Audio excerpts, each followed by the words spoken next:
just go ahead and run your... Yeah, I'm just gonna...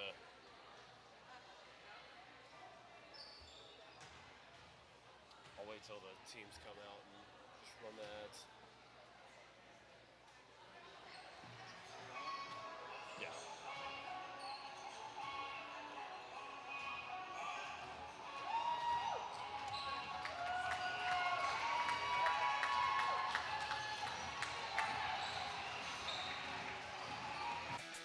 Are you looking for the best deals on quality used trucks and cars? Great news. Chillicothe Truck has what you're looking for. Choose from a wide selection of makes and models. All vehicles undergo a detailed multi-point inspection and extensive reconditioning before hitting the lot. Our friendly team offers a no-pressure sales experience, ensuring you find the perfect vehicle to fit your needs. Plus, you can customize your ride with our extensive range of truck accessories, from bed covers to lift kits. Stop by 173 Rennick Avenue in Chillicothe or call us today at 740-773-8782 to get started right now. Kimberly. Tons of practice. One chop away from a black belt. 7 of the best sidekicks. And 5 years since her cancer diagnosis at Ohio Health.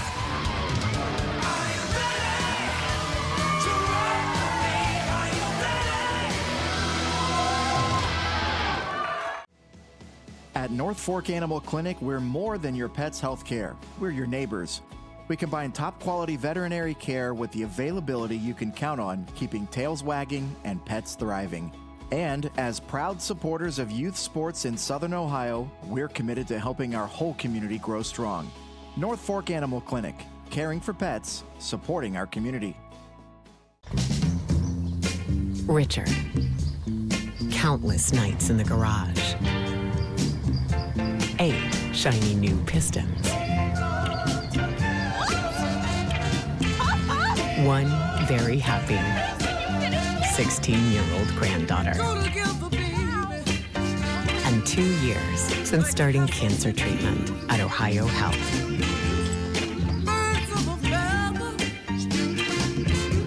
Since 1853, Tomlinson Insurance has been protecting families, farms, and businesses in our community. As an independent agency, we offer personalized coverage for your auto, home, farm, and business, plus health and life insurance too. And we proudly partner with Erie Insurance to give you peace of mind with reliable coverage at competitive rates. Tomlinson Insurance. Let our history be your future. Call us today at 740-773-4181 or visit us at tomlinsonins.com. Rathkamp Financial is a comprehensive financial services firm committed to helping our clients improve their long-term financial success. Our customized programs seek to grow, protect, and conserve our clients' wealth by delivering personalized service and expertise. Securities and advisory services offered through LPL Financial, a registered investment advisor, member, FINRA SIPC. Please call us at 740-775-1040 to schedule a consultation. At Chillicothe Comfort Heating and Air, your comfort is our priority year-round. Whether it's blazing hot or freezing cold, we've got your back with fast, reliable service you can trust. Locally owned, honest, and done right the first time. We have financing options available for every budget, as well as 60 months 0% interest. Call us today and feel the difference that comfort makes.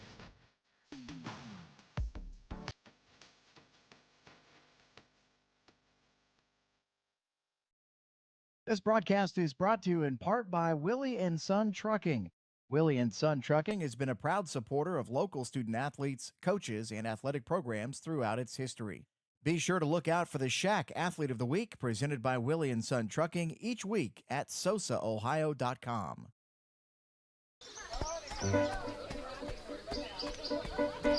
Mark. 6 months of training. 8 miles to go. A 3-way tie for almost last place. And 3 years since he and his team at Ohio Health left cancer in the dust.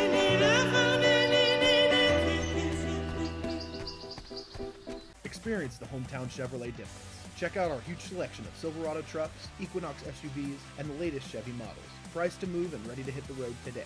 Plus, with the Hometown Advantage, you get free oil changes for life and a 10-year, 150,000-mile limited powertrain warranty at no extra cost.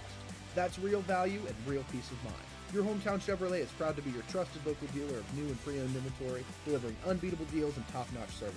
Visit us today at 501 West Emmett Avenue in Waverly, or start shopping online at yourhometownschevy.com. For 175 years, the Glockner name has stood for trust. Today, that promise continues. Every time your family turns the key. Generations have trusted us for one reason. We never stopped caring. From preschool drop-offs to road trips, you leave our service center knowing your family is in the safest hands possible. 175 years of social proof that this isn't just service. It's a promise from our family to yours. Have you experienced simply brilliant fiber internet? Yeah, that's Glow Fiber. Lightning-fast internet that keeps up with your busy life. A reliable fiber-to-the-home network whether you're working, learning, playing, or streaming. And best of all, Glow Fiber has real local support from real people who are happy to talk to you. And switch now for your first month free. Faster, more reliable fiber internet with real local support. Glow Fiber. Simply brilliant. Wendy's has new chicken tenders. Crispy, juicy, tendery, tendies. Ooh, that's fun to say. Tendies, tendies, tendies. And they're so good, maybe we should change our... For tendies you're gonna know by name, gotta be Wendy's. I'm Tyler. And I'm James. We want to thank you for continuing to make the Root Sports and Fitness Center your headquarters for youth sports in Southern Ohio.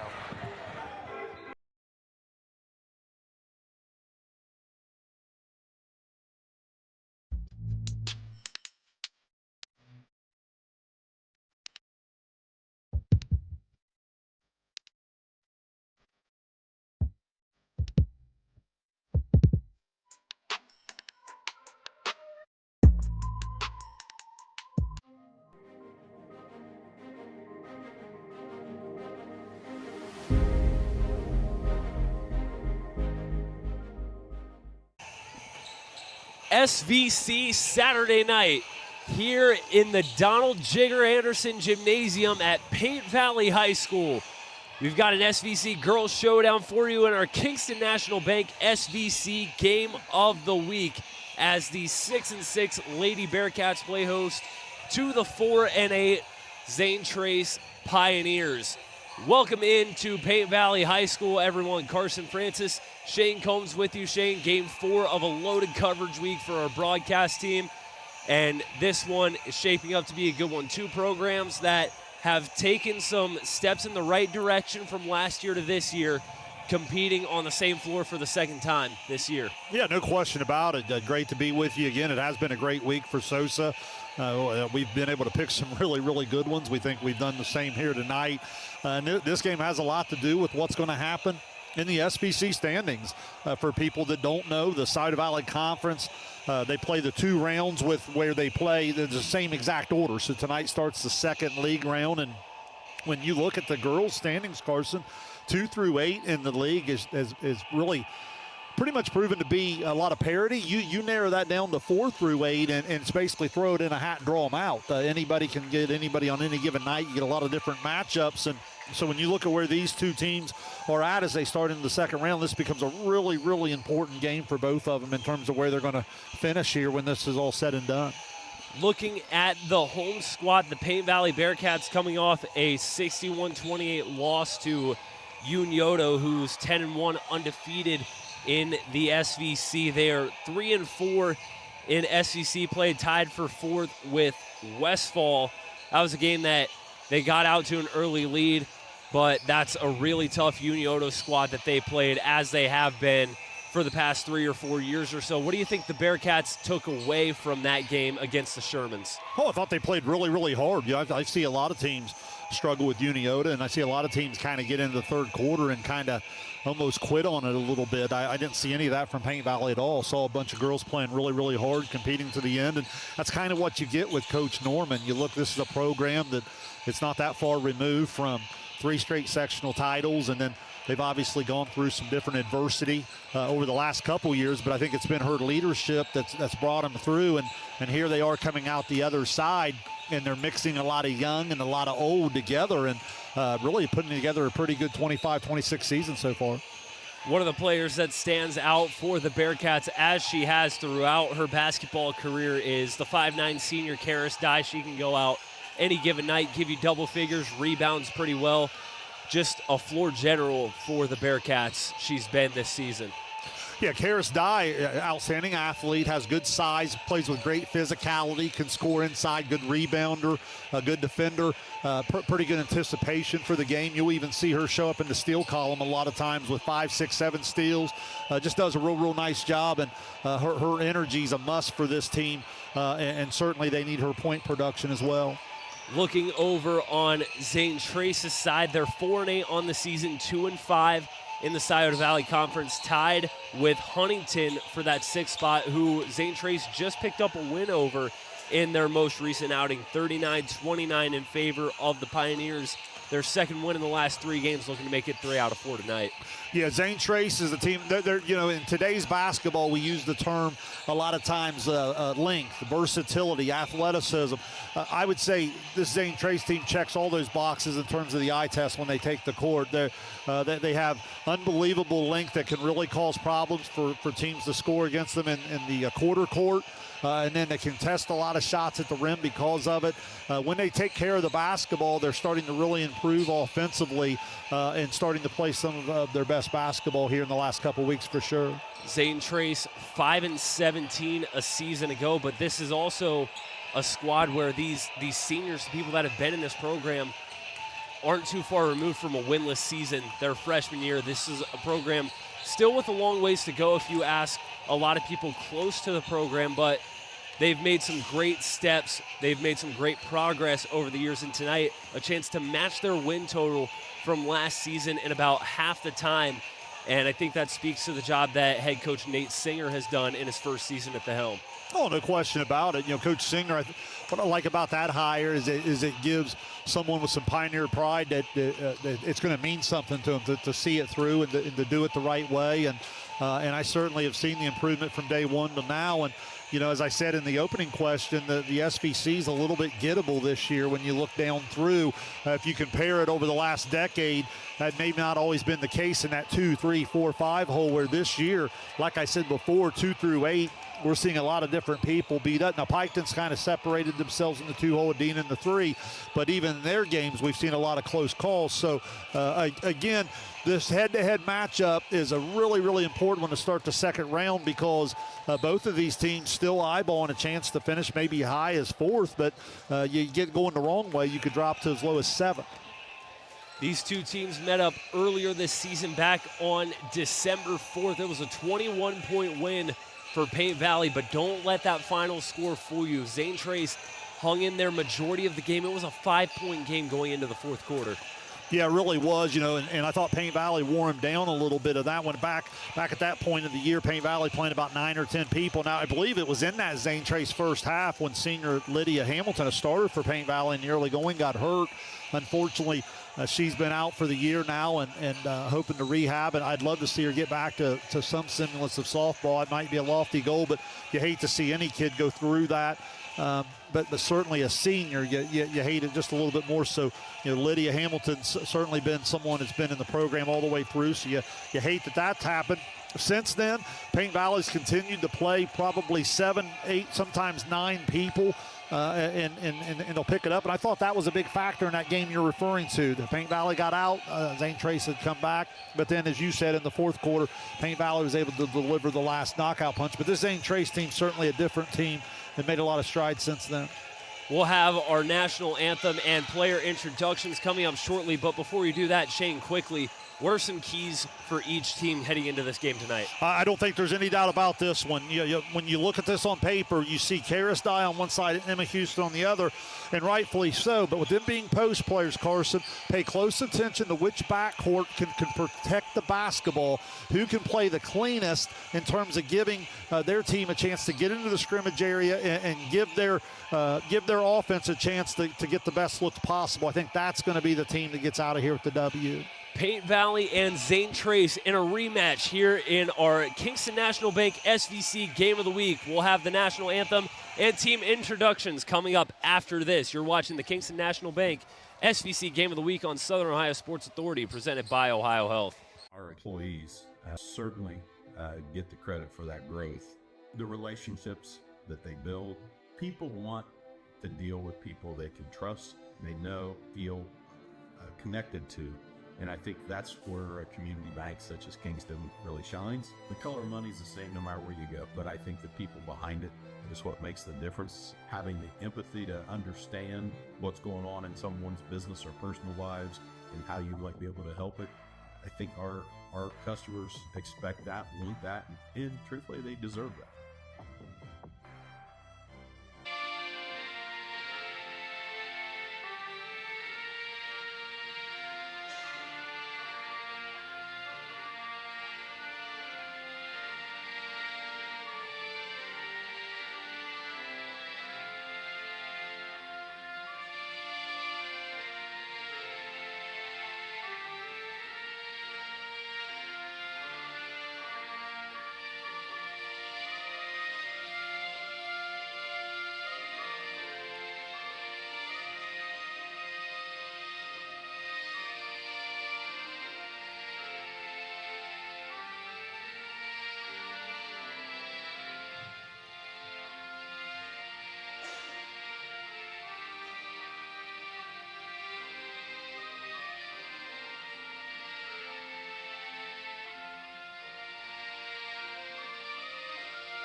Have you experienced simply brilliant fiber internet? Yeah, that's Glow Fiber. Lightning fast internet that keeps up with your busy life.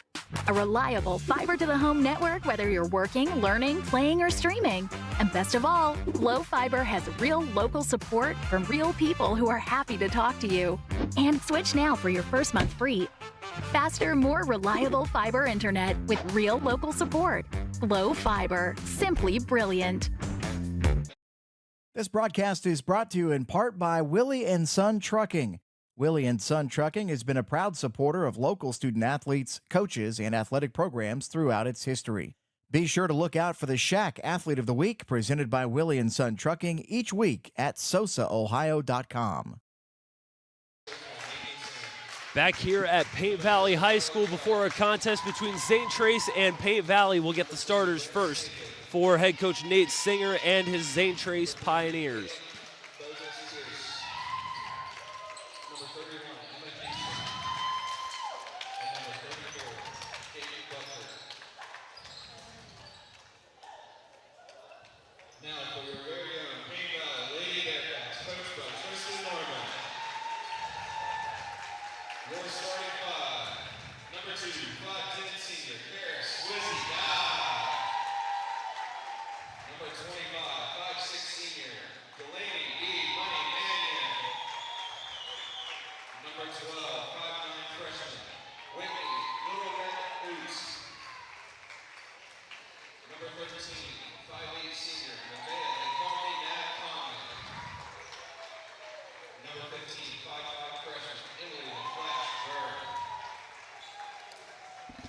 Starters for both teams introduced and onto the floor here at the Donald Jigger Anderson Gymnasium. Quickly, once again, we'll go over the starters for each team. For Zane Trace, Carly Clark, Bryn Snavely, Halen Bogus Pierce, Emma Houston, and Cadence Burkett.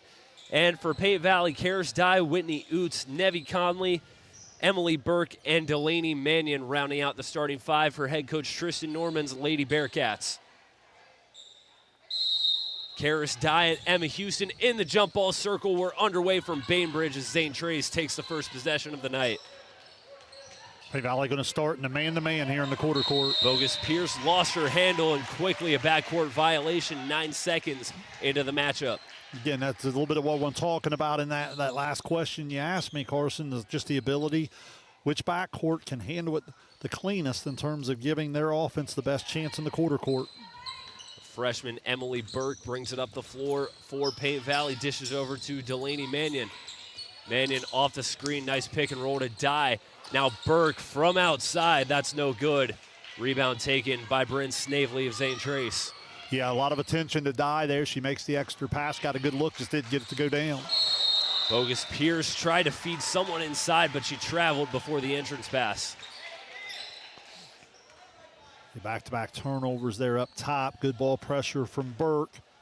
That'll be a big factor throughout the evening. The freshman can really get after you defensively. Emily Burke, 5 points, 4 steals in the last meeting with the Pioneers. Certainly caused some havoc on the defensive side. As she drives near side, picks up her dribble, finds Karis Dye at the top of the key. Now Burke posting up, the turnaround jumper gets it to fall, and the first points of the night for the Bearcats go to Emily Burke.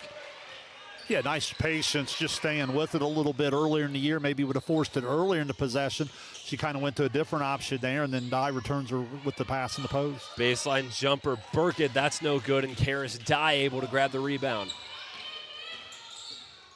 Dye up the floor. Here's Whitney Oots, the freshman in the post. Oots got blocked from behind. The ball will roll out of bounds. Possession will stay with Paint Valley. And you see a little bit of that versatility from Dye the time before. Steps out, becomes the post feeder, and then that time bring it up. Conley to inbound for the Bearcats, finds Dye in the post. Dye, the turnaround jumper's blocked by Houston, but a foul. Yeah, Emma Houston, one of the top shot blockers in the entire listening area for SOSA. That time just got a little bit of the arm, but she can certainly change the game defensively for sure. Karis Dye can't knock down the first one. You know, Emma Houston had one of the more impressive stat lines I've seen all year in that win over River Valley. 19 points, 14 rebounds, and 7 blocks. Yeah, I had a chance to watch that game this week in preparation for this one, and she was terrific. Dye misses the free throw, and it ricochets off of Paint Valley, and it will go right back to Zane Trace. Zane Trace a season ago, again, 5-17. They fell to Huntington in the opening round of the tournament in Division 5. Snavely got it poked away. Karis Dye comes up with the steal. Dye to the basket, can't finish at the rim. Taken away by Emma Houston. Snavely up the floor, has some trouble with it, gets it up to Clark in the corner. There's Houston, mid-range jumper, can't get the bounce. Rebound taken by Conley of the Bearcats. Yeah, good inside position from Conley. Time before, Dye with a great hedge on the ball screen, did everything but finish on the other end. There's Burke, dishes it to Dye. Dye fakes the handoff, gets it back out to Burke. Burke inside, Dye posting up on Houston. Dye, the step through, can't finish. Clark racing up the floor for Zane Trace. Yeah, good job of Houston using the size. Thought Dye wasted her dribble there. Burkett can't knock down the three.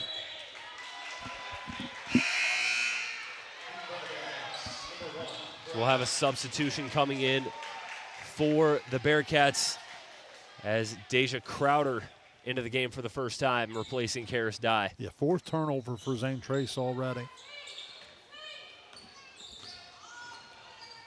There's Emily Burke. Hands it off to Nevi Conley. Burke backs it out at the top of the key. Now Whitney Oots, the freshman, working on Houston. Crowder posting up back outside. Oots from downtown. That's no good. Clark the rebound and a loose ball foul against the Bearcats. Yeah, outstanding box out from Clark on the backside. Good little two-man there from Oots and Crowder. Good inside out, had a good look at it, and then because of Clark's position, able to pick up the foul. Karis Dye back on the floor for Paint Valley.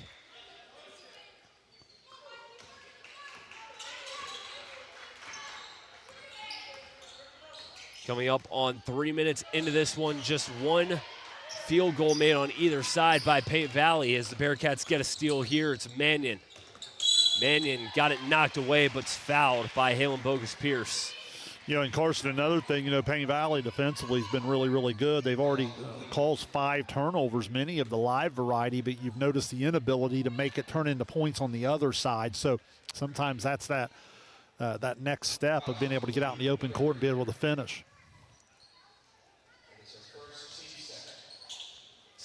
Second team foul on Zane Trace. Nice cut by Mannion to receive the inbound. Crowder cutting to the basket. Crowder, the step through and the finish off the glass. Yeah, outstanding ball fake there, and then brings it back and finishes at the rim. Nicely done, Deja Crowder. Crowder just 2 in the last game against Zane Trace. Matches that total with the bucket there. 4-0 Bearcats. Houston one-on-one with Dye. Finds Bogus-Pierce, now Clark in the corner. Yeah, we talked about Dye's versatility. You'll see the same for Houston, the ability to come out and handle it. Clark almost got tied up and she lost her dribble. Crowder comes up with it and a foul committed almost right away by Clark. Yeah, now 6 turnovers, and again, early on it was Burke with the ball pressure. Now you see Deja Crowder come in and impact the game on both ends just within a few minutes. It's first foul of the game on Clark, 3rd team foul against the Pioneers. Here's Burke, the runner, off the front iron. Loose ball on the floor. Houston dives for it, and a tie-up. Possession arrow points to the Bearcats. Yeah, good hustle there. It looked like Burke might have been shaken up for a second. I think everybody's okay. Going to be Paint Valley ball underneath. Crowder was able to get there, tying up Houston for the jump ball. And Whitney Oots will inbound for the Bearcats. Oots trying to find someone. Gets it into Burke in the corner. Burke got it knocked away. Able to recover it now. A tie-up with Bogus-Pierce and a foul as she dribbles away. Foul will go against Burke's 2nd team foul against the Bearcats. Yeah, they let him kind of play through it there a little bit. A lot of times you'll see the quick jump ball call. That time didn't really feel like both people had it, so when they played on the 50-50 ball, got Burke on the reach in there. Nevi Conley back onto the floor for the Lady Bearcats. Maya Collier seeing her first action of the night as well. Emma Houston has it high post, kicks it out to Snavely. Snavely one-on-one with Collier. Snavely to the basket, can't finish. And it's Dye with the rebound, and she falls down. They'll get Emma Houston with the foul. Yeah, really tough call on Zane Trace here because Houston and Dye come down together. Dye was a little off balance. But nonetheless, no matter how we arrive at it, that's a huge call because that's Houston's 2nd. We're at 3:41 first quarter. That's going to be something for Coach Singer and staff to have to manage here through the rest of this quarter, really the whole first half. She's got to be careful here. They didn't get the sub to the table there in time. Got to be careful in this possession. Oots driving high off the glass. That's no good. Houston brings it down. Next foul against the Pioneers will put the Bearcats at the free throw line. Zane Trace still looking for its first points. As Clark circles the perimeter. Finds Bogus-Pierce driving, kicks it out. Houston for 3, airmails it. And Conley right there to grab it. Yeah, Paint Valley been locked in on the defensive end. Not a whole lot of good looks for Zane Trace as Paint Valley still pitching the shutout here about 5 minutes in. Dye off a ball screen. Dye pulls up mid-range, can't hit. Clark right there to haul it in. Clark racing up the floor for Zane Trace. Clark down the floor, intended for Bogus-Pierce, and she can't handle the pass. It's out of bounds. Zane Trace turns it over once again. Ava Gigley checking in for the Pioneers in place of Emma Houston. And Coach Singer wants a timeout. We'll keep it here. 2:47 left in the first quarter, 4-0 Bearcats. What have you liked so far from Paint Valley on the defensive end? Oh, just the intensity, the ability to pressure the ball without getting beat off the dribble. Got good dribble gap help. Then they've been able to finish with a good defensive rebound when they haven't caused turnovers. They've already caused 7 turnovers here in the early going. As I said, probably the thing that's kept it close has been Paint Valley's inability to take some of those live ball turnovers and convert on the other end. Paint Valley's had it to the rim what would you say, 3 or 4 times been unable to convert. So to Zane Trace's credit, they're fine. They're right where they need to be because of their ability to keep Paint Valley from cashing in offensively. If you're Zane Trace, how do you settle down offensively? You've turned it over 7 times, still haven't scored yet. How do you settle in and get your offense going? Yeah, you just look for some different matchups that you can maybe handle the ball into the scrimmage area and then try to get into your stuff a little quicker that way. Try not to over-dribble. The ball pressure of Paint Valley has been a real factor. Emily Burke back on the floor for the Bearcats. Zane Trace playing a little matchup zone here. Crowder in the corner finds Dye high post. Dye tried to go to Collier inside, taken away by the Pioneers. Snavely comes up with it. Yeah, nice little mix-up defensively out of the timeout. Causes the first Paint Valley turnover. Nice call, Coach Singer. Snavely on the drive, kicks it out to Gigley, the freshman.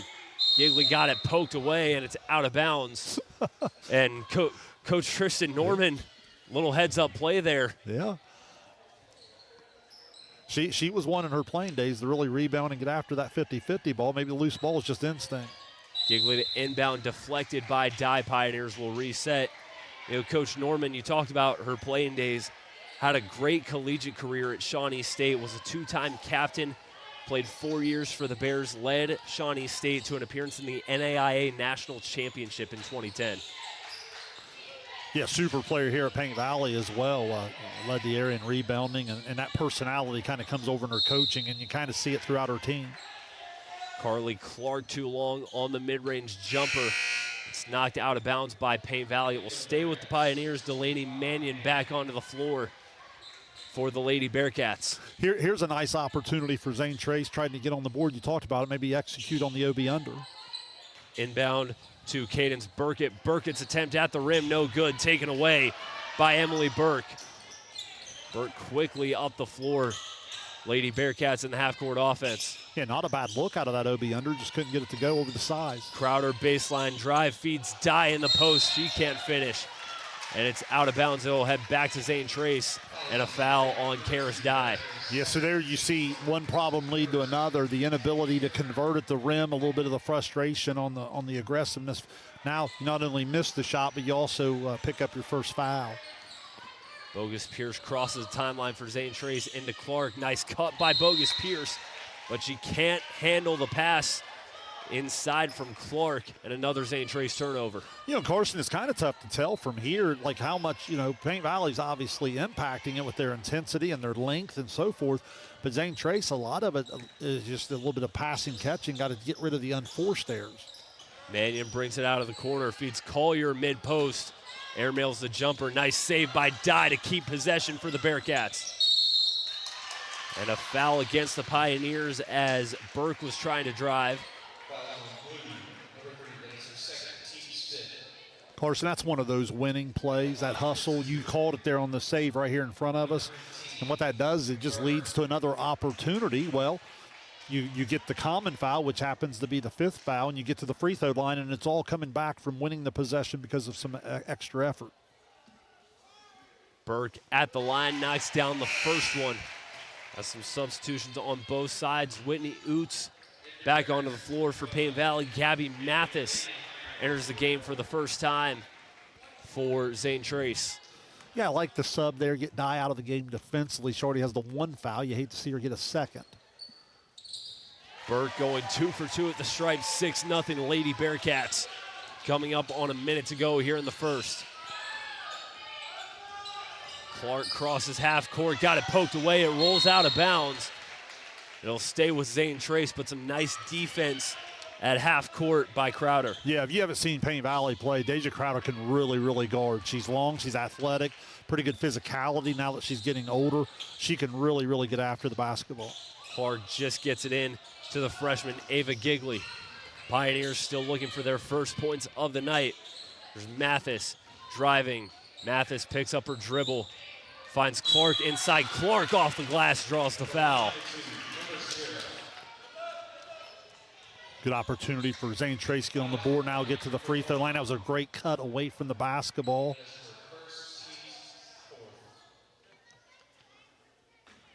Clark, 3 points, 6 rebounds, 4 assists 4 rebounds and 5 steals in the last game against Paint Valley. She knocks down the first one to give the Pioneers their first point of the night.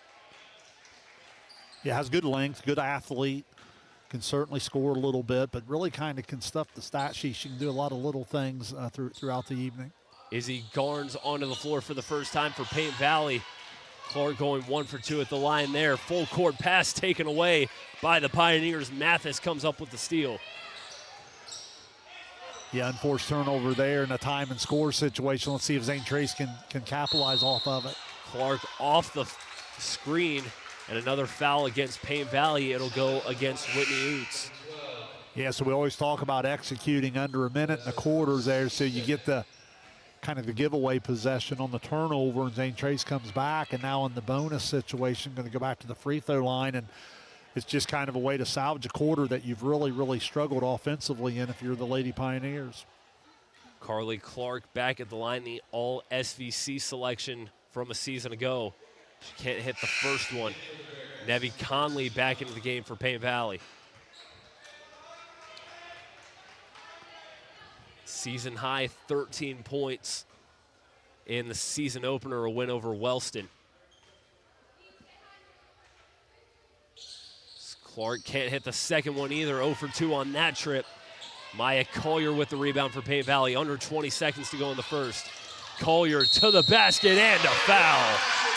Maya Collier goes coast to coast and cashes in.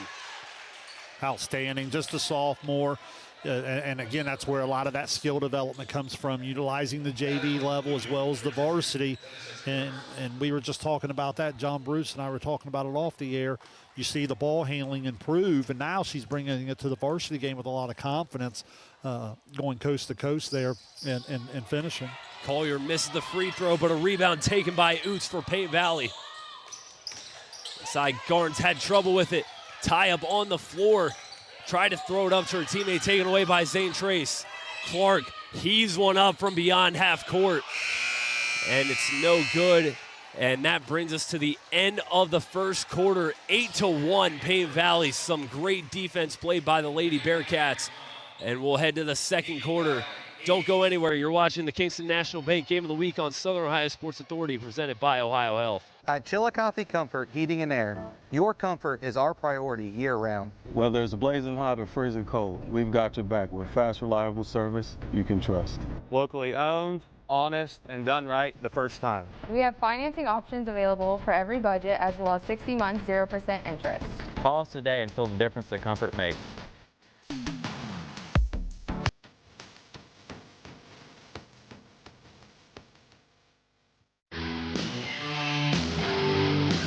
Kimberly. Tons of practice. One chop away from a black belt. 7 of the best sidekicks. And 5 years since her cancer diagnosis at Ohio Health.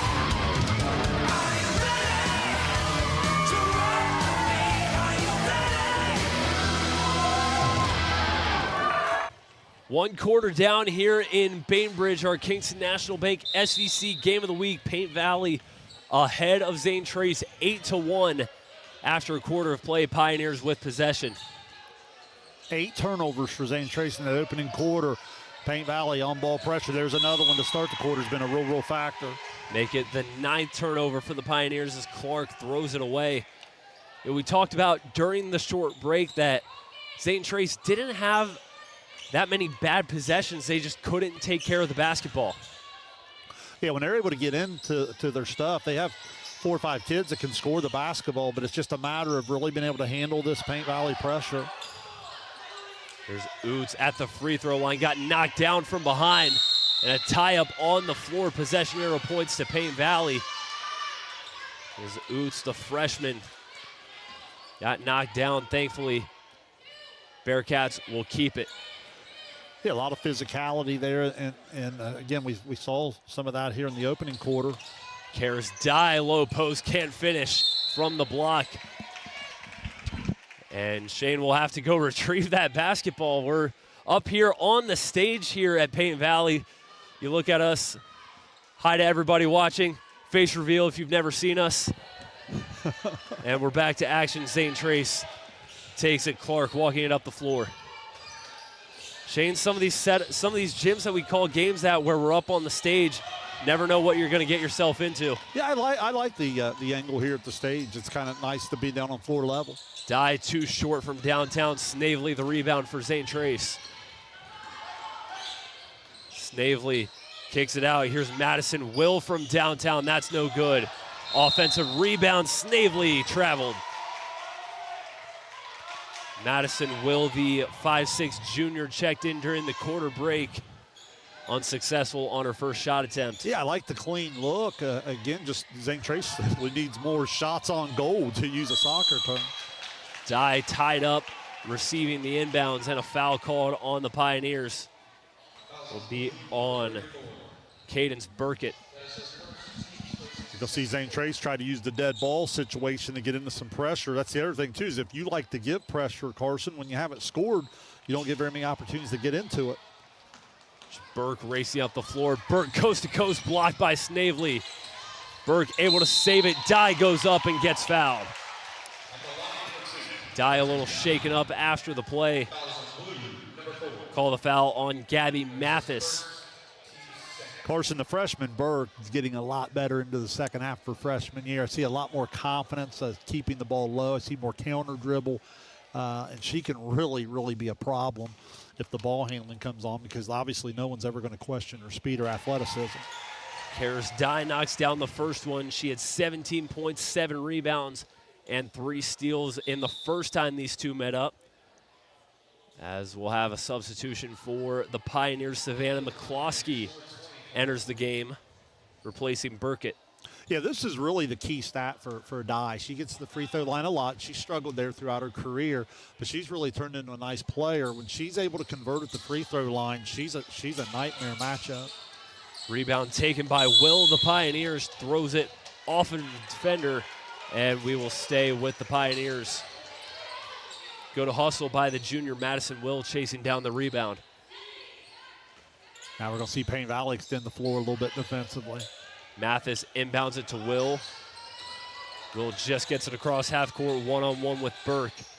And here's a drive by Clark, dishes it to McCloskey. Jumper's no good. Rebound won by the Bearcats. It's a jump ball, and it'll stay with Zane Trace.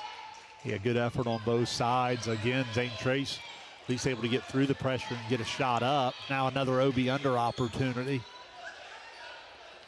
Gabby Mathis to inbound. Mathis gets it into Will in the post. Will through contact, can't finish. Dye the rebound. Dye up the floor. Dye to the basket, can't finish the layup. Clark takes it away for Zane Trace. Clark inside, kicks it out. Snavely for 3. It's good. Bryn Snavely, first field goal of the night for Zane Trace. Well, we talk about it all the time. If half-court defense is giving you problems, no better way to go about offense than to beat it down the court. That's what they did that time and got an open look. Bearcats working it around the perimeter. Burke lobs one up for Dye, who dishes it to Oots, and she gets fouled. She'll head back to the line. It's a good ball movement by the Lady Bearcats. Yeah, it really was. Nice job of sharing the basketball. Good spacing, good angle there on the bounce pass. And now Oots, also a freshman, will get the chance to go to the free throw line and get into the scoring column.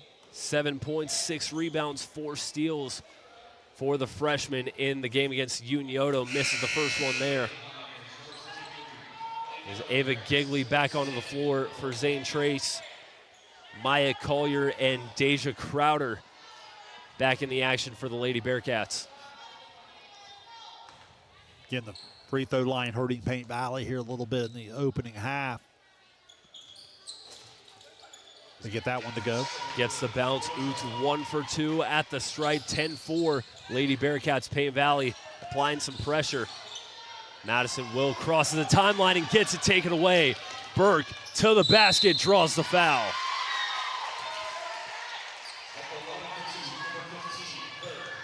Yeah, another live ball turnover. It's been the story. Paint Valley's been terrific on the defensive end. That time they're able to create it right around half court, get Burke out in the open court.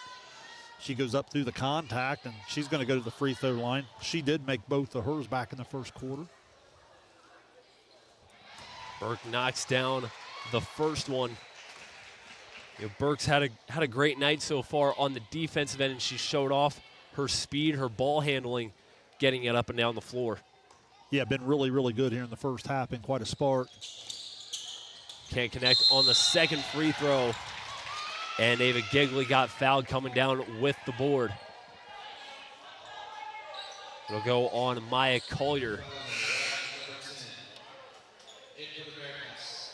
Izzy Garnes will check back in for the Lady Bearcats. Karis Dye will get a breather. If you're just joining us, Emma Houston had 2 early fouls. Coach Singer's decided to continue here in the second quarter with her on the bench, with it being just a 7-point deficit. Clark receives the inbound, races it up the floor. 5.5 to go till halftime.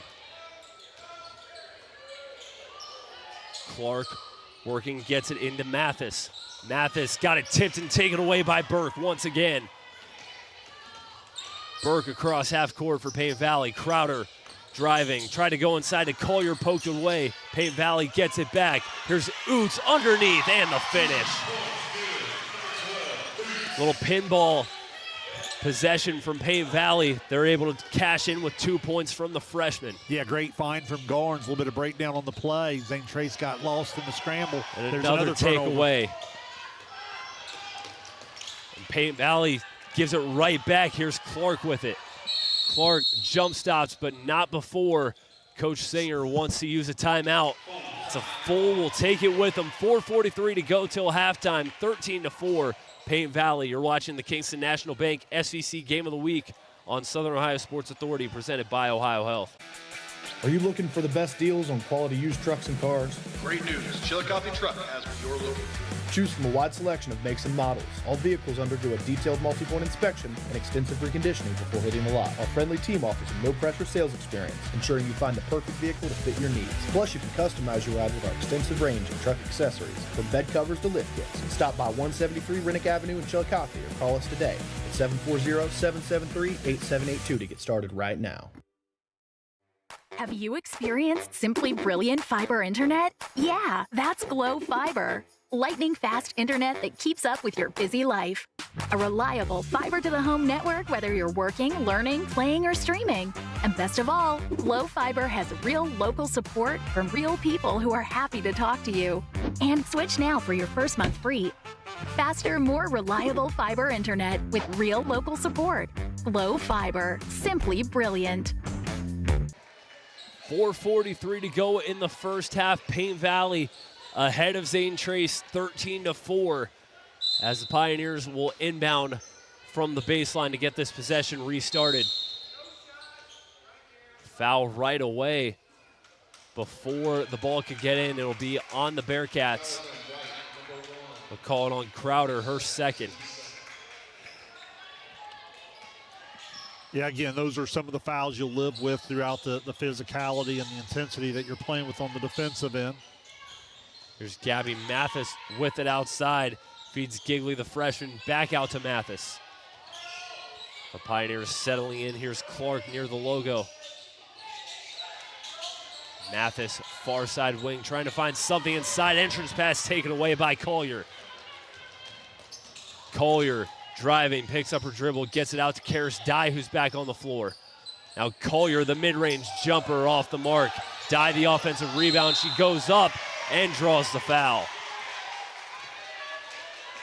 Defensive end, nice job of Collier getting around the post there for the steal. And then on the other end, Karis Dye just staying with it.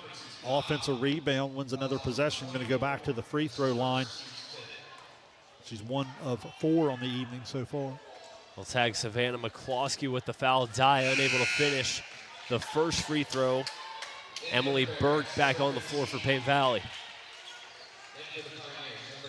You'll see that versatility and that depth we talked about.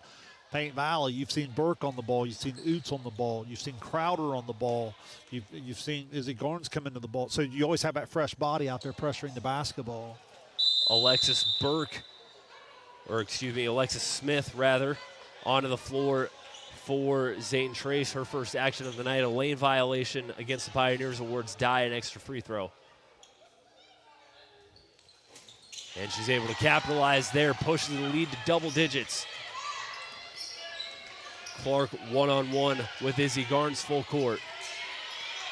Clark on the far sideline gets it across half court. Clark in the corner gets fouled. And that was some good one-on-one defense from Izzy Garnes right until the foul in the corner.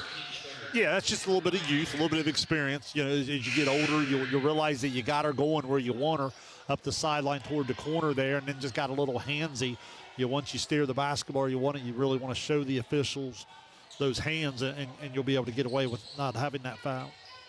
Halen Bogus-Pierce back onto the floor for Zane Trace. There's Alexis Smith driving in a double dribble.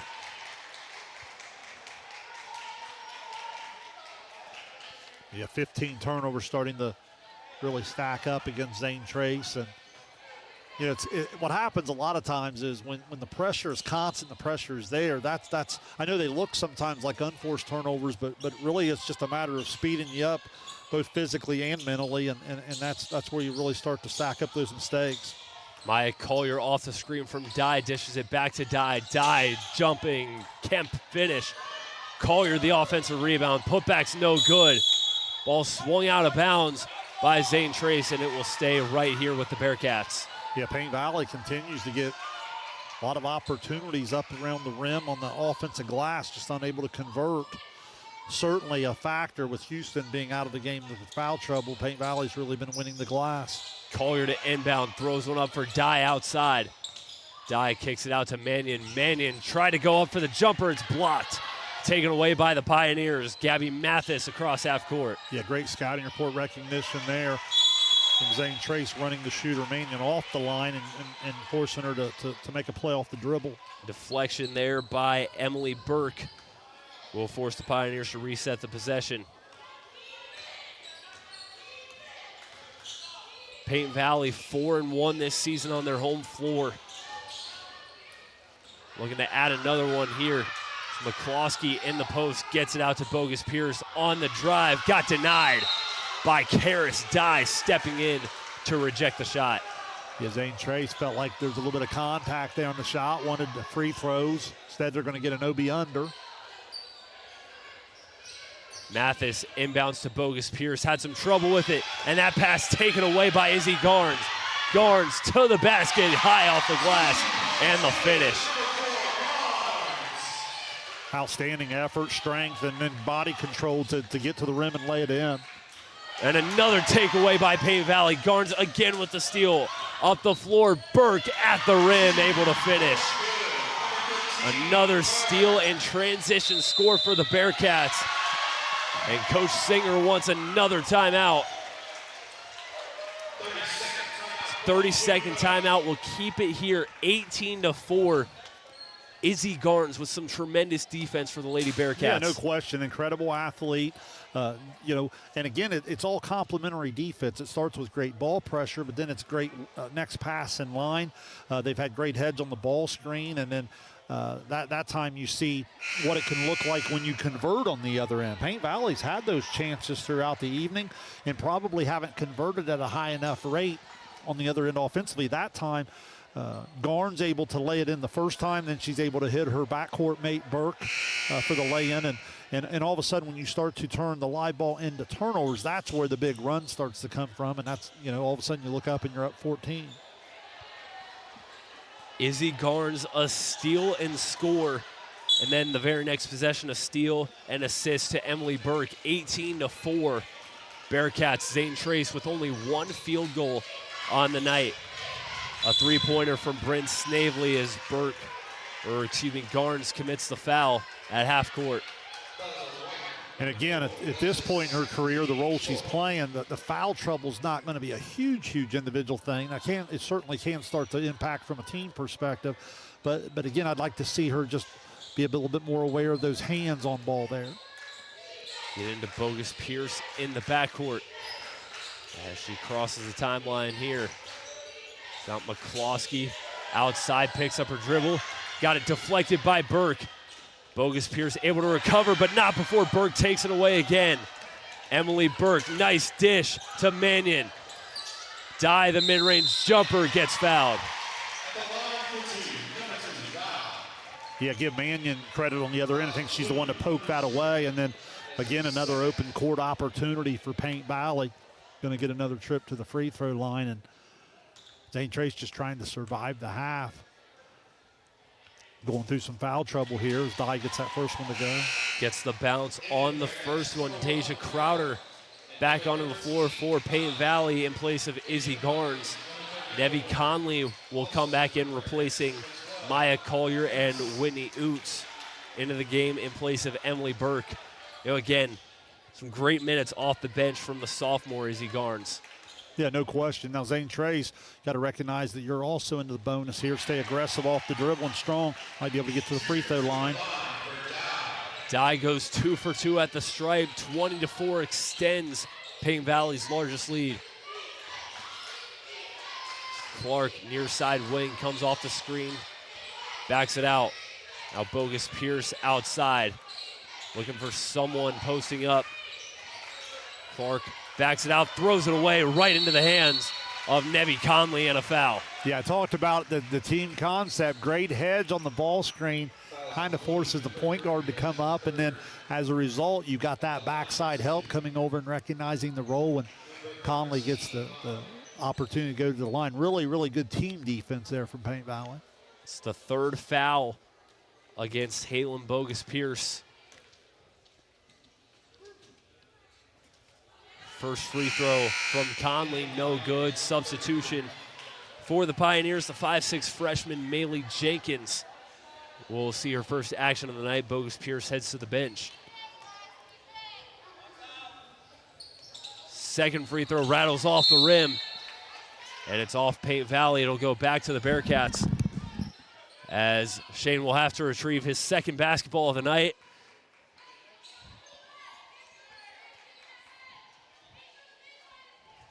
It's good hustle by our very own Shane Combs. I go all the way down there. I might have to catch my breath, Carson.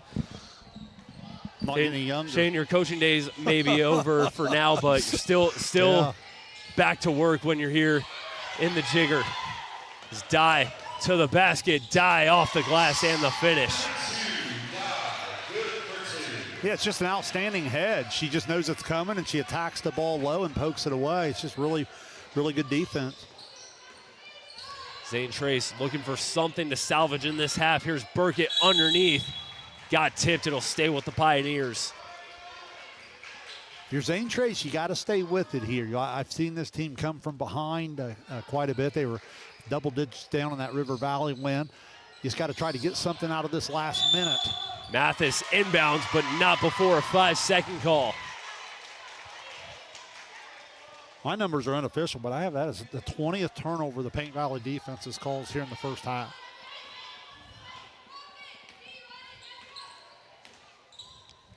Oots crosses half court, under a minute to play till halftime.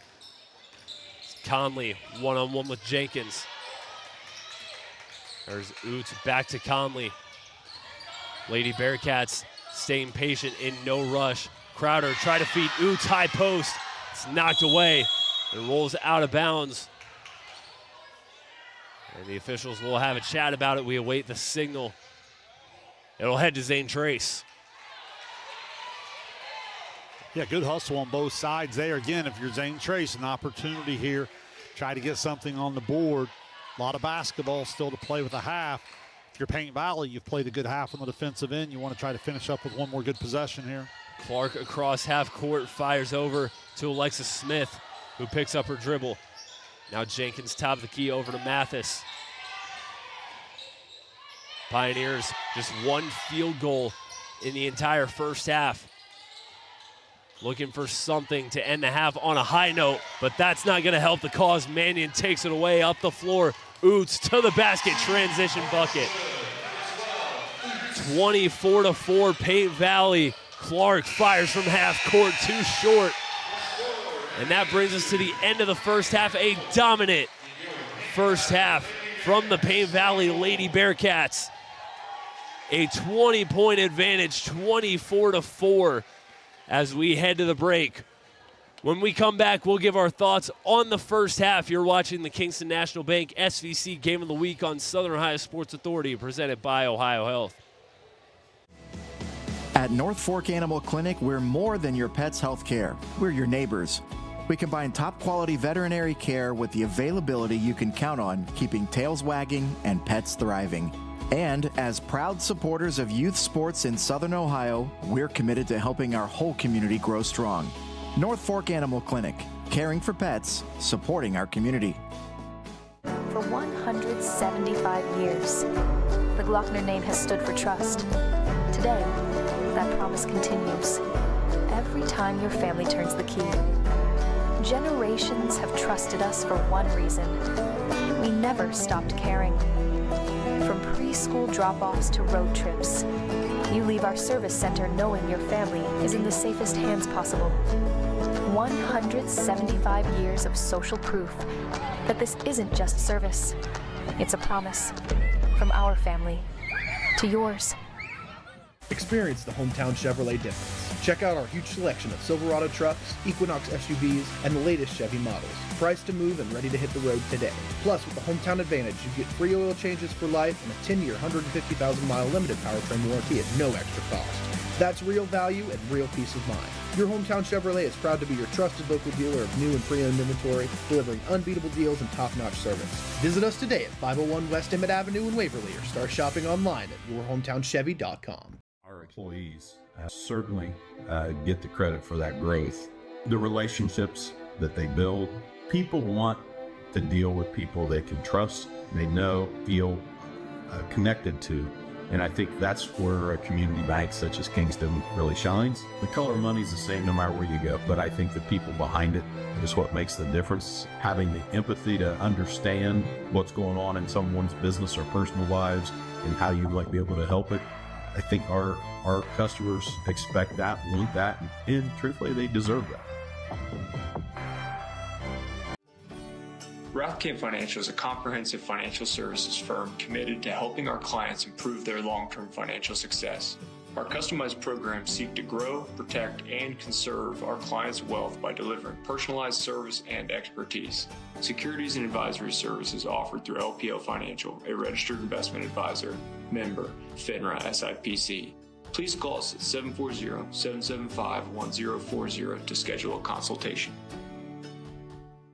Wendy's has new chicken tenders. Crispy, juicy, tendery tendies. Ooh, that's fun to say. Tendies, tendies, tendies. And they're so good, maybe we should change our... For tendies you're gonna know by name, gotta be Wendy's.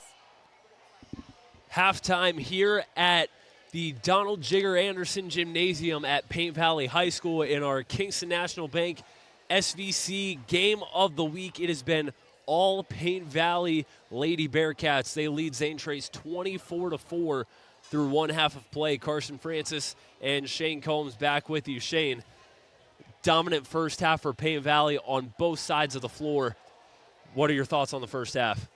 Well, the thoughts have to be on the Paint Valley defense. It was really, really impressive. I was really impressed by how many different girls Coach Norman could go to apply the ball pressure she was looking for. They were getting great denial in the next pass in line, great front of the post. They played the ball screen really well, causing, I believe I have unofficially 21 turnovers there for Zane Trace. Now, Paint Valley was far from perfect on the offensive side. They had some trouble early on. They only had 8 points themselves in the first quarter, but I thought in the second quarter the difference was they were able to start converting out in the open court, and then that's when it started to get away from Zane Trace. Zane Trace in the first quarter only had the Carly Clark free throw, and then Bryn Snavely with the second quarter three-pointer. That's all they've been able to put on the bench. About halfway through that first quarter, Emma Houston went to the bench with 2 fouls, and Zane Trace was trying to get through. Looked like they might be able to survive it a little bit, and then it was right around 13-4. A couple minutes into the second quarter, then Paint Valley really started to convert. They opened it up to 20-4, and then eventually 24-4 at the half. And it's just been all Lady Bearcats. You talked about in our pregame how Paint Valley had a lot of depth, a lot of players that they could bring off the bench and come in and make a play for you on the defensive side, and in some cases hit a big shot when you needed to. Deja Crowder, Izzy Garnes, Maya Collier, neither of them started the game for Paint Valley, but they come off the bench. They gave some great minutes for Coach Norman's Lady Bearcats throughout the first half. Yeah, they really did. We talked about how Paint Valley's mixing old and young together, and that kind of shows up here in the first half. Emily Burke, the freshman, has 7 points to lead the way, 6 for Karis Dye, 5 for Whitney Oots. But then you go up and down, you get more production here. You get Crowder with 2, you get Garnes with 2, Collier with 2. So you get a lot. But also, I don't think you want this to go unnoticed. Some of Coach Norman's seniors are doing a lot of winning things. Delaney Mannion defensively poking the ball away and just doing a nice job of the floor balance and taking care of the basketball, because Paint Valley on the other side has not turned it over very many times. I only have them for 4 or 5, depending on how you want to score one of them. But then you see like a Nevi Conley and her early on good position inside, boxing out. So you're just getting good production up and down. If you're Zane Trace, look, you have some kids that can really score the basketball. So I know it's a steep hill to climb, but sometimes you go into the locker room like this and you just look at each other and say, look, we just scored 4 points. We're down 20. Can we come back out in the third quarter and make a run of our own? And that's what you got to try to do. You'll get Houston back on the floor, and so if you're Paint Valley, you want to continue to have that same intensity. But if you're Zane Trace, you want to look at this and know that you've played some really good basketball here in the last couple of weeks. Can you come back out in the third quarter and try to shorten your goal to the first 3 or 4 minutes and maybe getting this thing cut down around 14 and then see if you can get into it early fourth quarter? I want to go back to what you were talking about with the Emma Houston situation where she got in foul trouble early, didn't play the rest of the first half. I have to think that, maybe it doesn't make up for 20 points, but you have to think that with her rebounding ability and her post presence, with how many times Paint Valley was able to grab an offensive rebound or get an easy basket in the paint, you have to think that the lack of presence by Emma Houston had a big part in that. Oh, I think that's a fair point. And again, it goes back to the depth. But yeah, I mean, on the Houston side, and look, everybody has their different ways of handling foul trouble. Some people look at it as the 2 fouls first half. Some coaches will say 3. Some coaches will say 3 in the third quarter. Some will say 4. Obviously the score can dictate that a little bit too. So we'll see how Coach Singer chooses to handle that throughout the second half if she would pick up another one. But no, you make a fair point. You're talking about someone who comes in. One of the top league rebounders, one of the top league in terms of shot blocking, and so she's certainly a factor down in the paint. And then obviously her ability to score on the other side when her team's only got 1 field goal, that's certainly a fair point. This is a program, again, I talked about it in the pregame, 5-17 a year ago. The previous 2 seasons before that, they just 1 combined win. This is a program that's no stranger to adversity, to playing from behind. And I'll be interested to see how Coach Nate Singer's Pioneers answer in the second half. And we talked about Coach Singer taking over this program in the pregame. And Zane Trace basketball just in his DNA. He's 8th all-time on the boys basketball scoring list at Zane Trace, in the Hall of Fame as well over at Zane Trace. Gotta obviously tonight, not a great half for his Pioneers, but you gotta like the direction he's taking this girls program. Oh, there's no question about it. He was a terrific player. Had a chance to coach against him, and a super player, good leader, really the right demeanor to lead the program. And look, this is one of those nightmare situations. If you coach long enough, you're going to be on both sides of it, and you come out and it's a little bit quicksand. You think that, okay, 13-4, we're still going to get back in, and then all of a sudden it's 20-4, and then it's 24-4. And it just gets away from you. That's why you go into the locker room, you regroup, you challenge them. Maybe you get all the way back in it tonight, maybe you don't, but here's what I do know. The way they respond to this over the next 16 minutes could have a lot to do with their season moving forward, which, still has a lot of promise. Because, as I said, this SVC this year, 2 through 8, it's pretty much anybody can beat anybody. And I think that's something they got to keep in mind, too, in terms of how they respond. And I like what you said there, because how they play in the second half, whether you win the game or not, could go a long way in determining how the remainder of their season goes. Is the girls' basketball season kind of starting to wind down. Obviously, they start about a week earlier than the boys do, so tournament time for the girls will be here before we know it. And on our sheet here, I put a few of their remaining games here. There's a lot of games you look at their schedule, and knowing what Zane Trace has done this season and some of the teams they've beat, there's a lot of winnable games to look forward to for the Pioneers. No question about it. You're going to have a long stretch of the league coming up here as you're just now starting the second half. The tournament draw right around the corner. Every game counts, and you're right. But again, I think it all starts with trying to look at it more in chunks. You don't want to look at it as, okay, we're down 20 and try to come out and make it all up in the first 2 or 3 minutes. I think the key here is, can you settle into the first 3-4 minutes of the third quarter and be on the positive side of the scoreboard. See if you can cut this, like I said, down around 14-15 would be the way I'm trying to approach it. And if you can do that, now all of a sudden you're back in the ball game. But so if you're Paint Valley, now is the time where you really want to deliver the knockout punch. So we always say, no matter what the score is, coming out of the locker room, how you respond is really important. I was just going to ask you about that. How does Paint Valley come out in the second half? Obviously, don't want to sit on anything. We've seen too many games this week even, JV or varsity, where teams get out to a 15, 16-point lead, and then next thing you know, it's a one-possession game when it's all said and done. No question about it. And it can happen, and I think the answer to that is if you set the standard at a certain level on the defensive end, that's what you want to take pride in no matter what the score is. So if you're defending in a half-court possession up 20 or down 20, the standard is to try to guard with great intensity and with great technique and to get a stop. So if you're Paint Valley, you certainly don't want to lose that here into the third quarter. Well, the Lady Bearcats looking to deliver the knockout punch in the third quarter. Second half from Bainbridge underway as the Lady Bearcats will have possession to start the third quarter. Whitney Oots near side wing out to Emily Burke.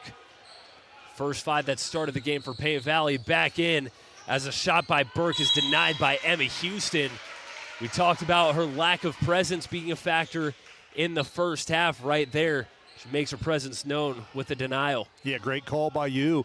They come out in the zone look. Paint Valley gets in the middle, and she able to get a piece of the shot. Mannion jump stops, picks up her dribble.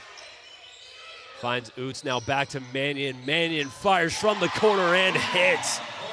Delaney Mannion from downtown gets a scoring started in the second half. So, Carson, what happens when you go to the zone, you give up something to, in terms of the perimeter shot. That's where Mannion, who didn't score in the first half, now becomes a huge factor for Paint Valley. There's Snavely trying to answer with a corner three. She can't connect. And quickly, Emily Burke up the floor to the basket. And the finish off the glass. It was a nice job by Burke, tipping it forward, taking herself to the basket. Yeah, outstanding instincts, and then going and being able to finish with her offhand, the right hand. And a moving screen called against the Pioneers. It'll be on Houston.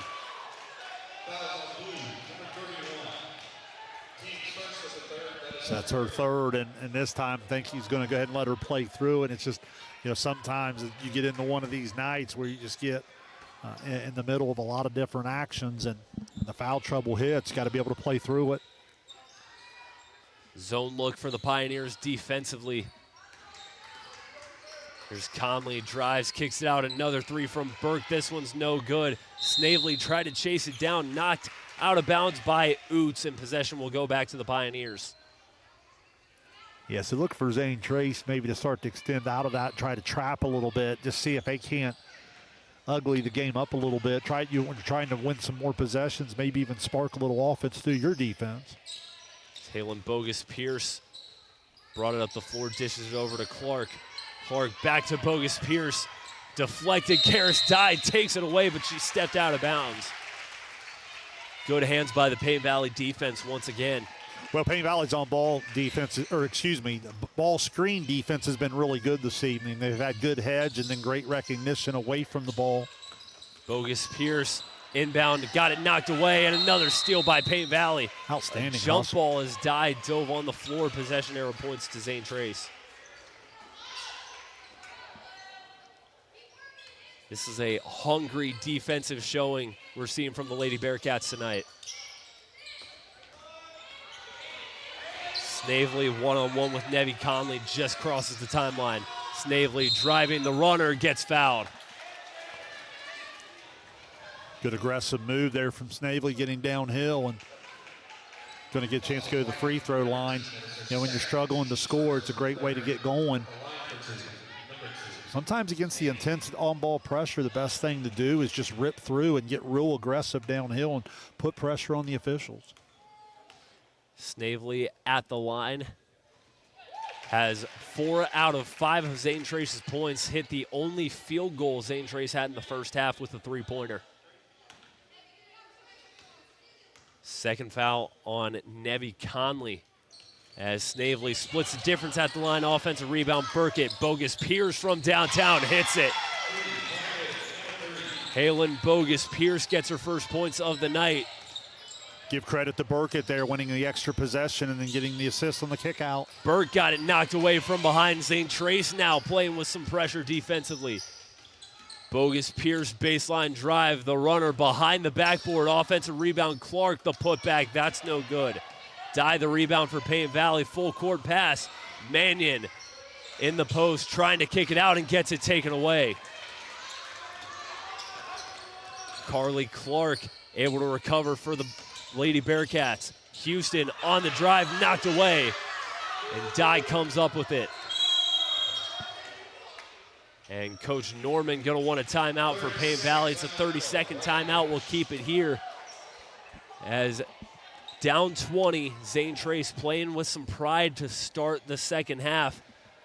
Picked up the intensity defensively. Yeah, already been able to cause a couple Paint Valley turnovers, and I would say that's probably your best ticket to try to get back in this thing is try to take some of the pressure that Paint Valley's been able to apply to you and bring it right back at them. You know, all of a sudden, if Zane Trace can get a couple deflections with its length and athleticism, now maybe you get a few of those three-point shooters loose in secondary break. Maybe get to the free throw line a little bit more. Certainly try to pick the tempo up a little bit and try to get some points on the board. 5:22 remaining in the third quarter. Paint Valley with possession. Deja Crowder checks into the game as well as Maya Collier.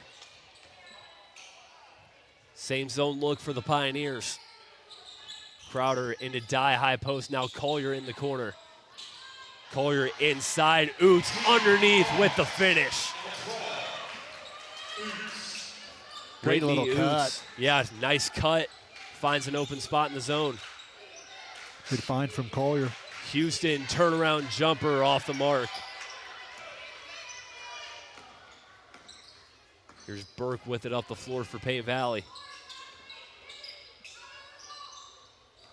Oots top of the key over to Crowder, far side. Paint Valley taking their time.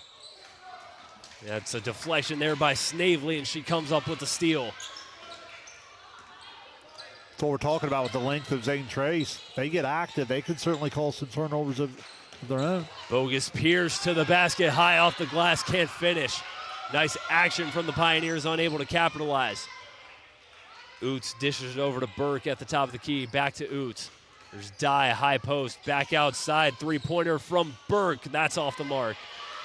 Long offensive rebound, won by Collier. She fires from the corner. That's no good. It's Clark hauling it in for Zane Trace. Bogus Pierce driving and gets fouled by Karis Dye. Yeah, again, I like Zane Trace just pushing that tempo just a little bit. See if you can't beat the Paint Valley defense down the court before they get set. Zane Trace has the ability from the three-point line, too. That's another way they can get back in this thing. Izzy Garnes back onto the floor for the Lady Bearcats in place of Karis Dye. Nice cut from Clark inside. Clark, the jumper, can't connect. Rebound taken by Crowder. Yeah, good position from Crowder there to hold Burkett off. Burkett's been working really hard on the offensive glass here in the third quarter. Crowder with it near side. Tried to feed the post to Collier, taken away by the Pioneers. Throws it right back to Garnes and a foul. We go on Carly Clark.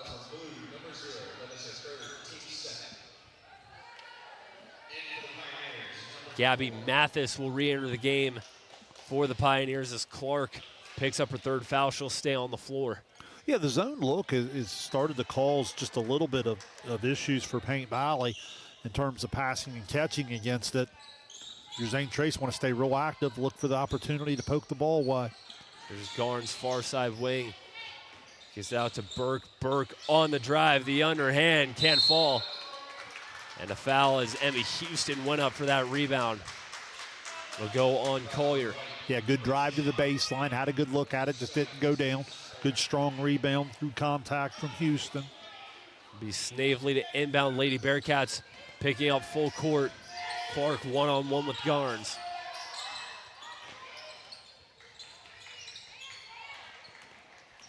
There's Mathis now. Mathis gets matched up on Collier.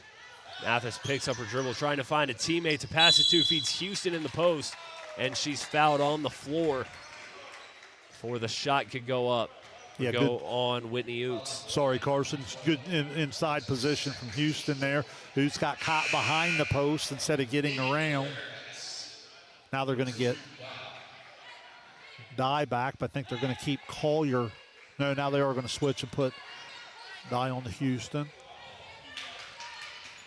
The Mathis to inbound for the Pioneers. Feeds Houston. Low post outside. Snavely from downtown. That's no good. Collier right there to grab the rebound. Try to go up the floor to Oots. Taken away. But Snavely stepped out of bounds right after she came up with the steal. It's good awareness to get the steal by Snavely. Just some less than ideal floor vision if you're Zane Trace. Yeah, just got to be able to take care of it. Collier high post, got it knocked away. Crowder able to scoop it back up for Paint Valley. And another turnover forced by the Pioneers. Houston got it right to her. Now Clark to the basket, can't finish. Collier the rebound, and the foul will go on Gabby Mathis. Yeah, really nice stop and go move from Clark. Just couldn't get it to go down and then fight for the loose ball and the rebound. I think they got Mathis there.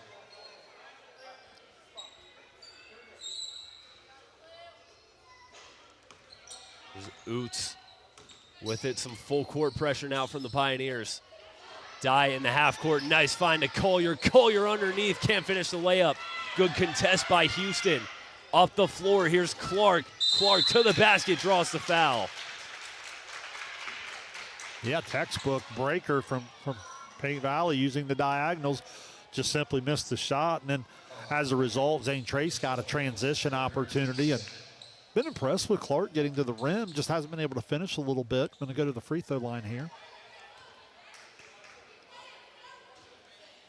Clark can't knock down the first one. Some substitutions in for Paint Valley. Nevi Conley, Emily Burke, and Delaney Mannion all back in. Kind of illustrate my point. This is going to be Clark's 6th free throw of the night already, just having trouble converting at the free throw line, but certainly you see the skill set to get there. Can't knock down the second one. Dye chases down the rebound. We talked about the small steps that Zane Trace has made in a program. Paint Valley has been no different.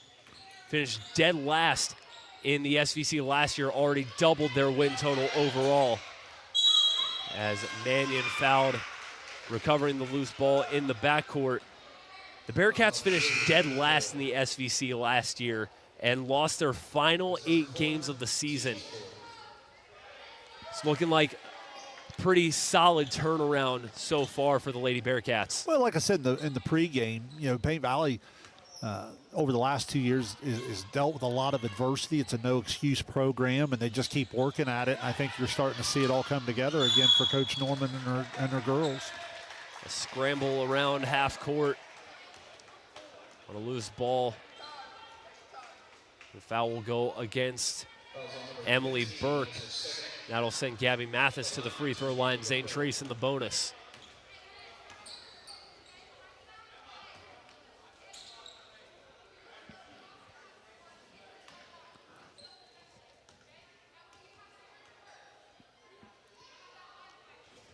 Mathis, the freshman, can't knock down her first. Yeah, Zane Trace struggled from the free throw line a little bit here this evening as well. Again, a charity stripe can be a way to kind of help your offense along, but you got to be able to convert. 0 for 2 goes Gabby Mathis at the line. Dye hauls in the rebound. Dye through traffic, finds Crowder inside. Crowder can't hold on to it. But the ball goes out of bounds. Zane Trace the last to touch it. Yeah, good find from Dye there. Just couldn't haul it in. Now going to get an OB under opportunity. Conley, the inbound, throws one up to Karis Dye. Dye one-on-one with Mathis, and Mathis commits the foul. And that's the 5th foul on Mathis. Her night is over with. Madison will check back into the game for the Pioneers. Yeah, bonus opportunity. Karis Dye going to go back to the free throw line. She was 4 of 8 in the first half. 4 of 9. First now, one offline. Of course, that's what I talked about. She gets older and older. She has less and less weaknesses in her game. The free throw line has been one, but if she continues to work to get better on that, that's going to be a big factor late in the year, especially in the tournament, because she obviously gets there a lot. Dye can't finish the second one. Crowder, the offensive rebound. And Dye can't connect on the mid-range jumper. Zane Trace with an opportunity. Here's Bogus Pierce to the basket. Can't finish. Rebound. Will, the putback. That's no good. Another chance for Zane Trace. That's no good. Burkett able to finish on that trip. And finally, after a couple different opportunities, Zane Trace able to put it in, and they're in double digits with 1 minute and 6 seconds remaining. Timeout, Paint Valley. It's a full timeout. We'll take it with them. 31-10 from Bainbridge. You're watching the Kingston National Bank SVC Game of the Week on Southern Ohio Sports Authority, presented by Ohio Health. Since 1853, Tomlinson Insurance has been protecting families, farms, and businesses in our community. As an independent agency, we offer personalized coverage for your auto, home, farm, and business, plus health and life insurance too. And we proudly partner with Erie Insurance to give you peace of mind with reliable coverage at competitive rates. Tomlinson Insurance. Let our history be your future. Call us today at 740-773-4181 or visit us at tomlinsonins.com. This broadcast is brought to you in part by Willie & Son Trucking. Willie & Son Trucking has been a proud supporter of local student athletes, coaches, and athletic programs throughout its history. Be sure to look out for the Shack Athlete of the Week presented by Willie & Son Trucking each week at SOSAOhio.com. Late in the third quarter here from Paint Valley, 31-10, the Lady Bearcats. Zane Trace finally in double figures on the night after the putback from Cadence Burkett. Just great effort from about 3 or 4 Pioneers on the offensive glass, and I think that's where the timeout come from. One of the few times tonight, Paint Valley just simply outworked. Coach Norman didn't like it. Here's Crowder underneath, finds Burke. The Lady Bearcats working it outside. Crowder driving baseline again. Tried to find Burke. It's taken away by Snavely of the Pioneers. And a pinball on the far side. Zane Trace stays with it. Snavely up the floor. Snavely off the glass. Can't finish. Bounces in and out. Mannion the rebound. Gets tied up on the baseline. And the possession arrow points to Paint Valley. 29.6 left in the third. Carson elsewhere in the SVC tonight. Adina beats Westfall 51-36. Marley Halcomb continues her outstanding season with 22 points. We'll get to see the Adina Warriors on Thursday as they play host to Huntington, our Kingston National Bank SVC Game of the Week next week from Frankfort. Here's Burke, the runner from the baseline, too strong. Will the rebound for Zane Trace. Pioneers with one last chance here in the third. Bogus Pierce got it knocked away from behind, stolen by Burke. Burke can't get it off in time. That brings us to the end of the third quarter. Paint Valley staying in front, 31-10 as we've played 3 quarters. 8 minutes remaining here in Bainbridge. You're watching the Kingston National Bank SVC Game of the Week on Southern Ohio Sports Authority, presented by Ohio Health. I'm Tyler. And I'm James. We want to thank you for continuing to make the Root Sports and Fitness Center your headquarters for youth sports in Southern Ohio.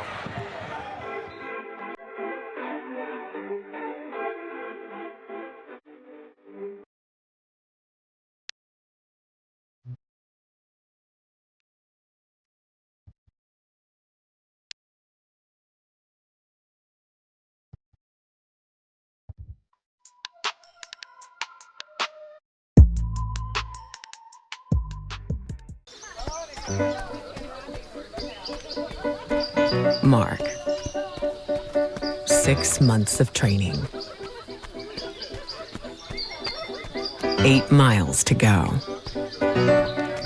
A 3-way tie for almost last place. Look good in these shorts, right? And 3 years since he and his team at Ohio Health left cancer in the dust.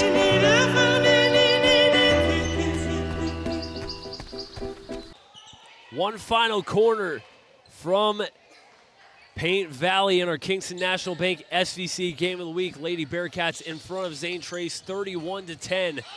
Baseline jumper from Cadence Burkett. Can't find the bottom of the net. Dye takes it away for Paint Valley. Karis Dye spins. She'll back it out.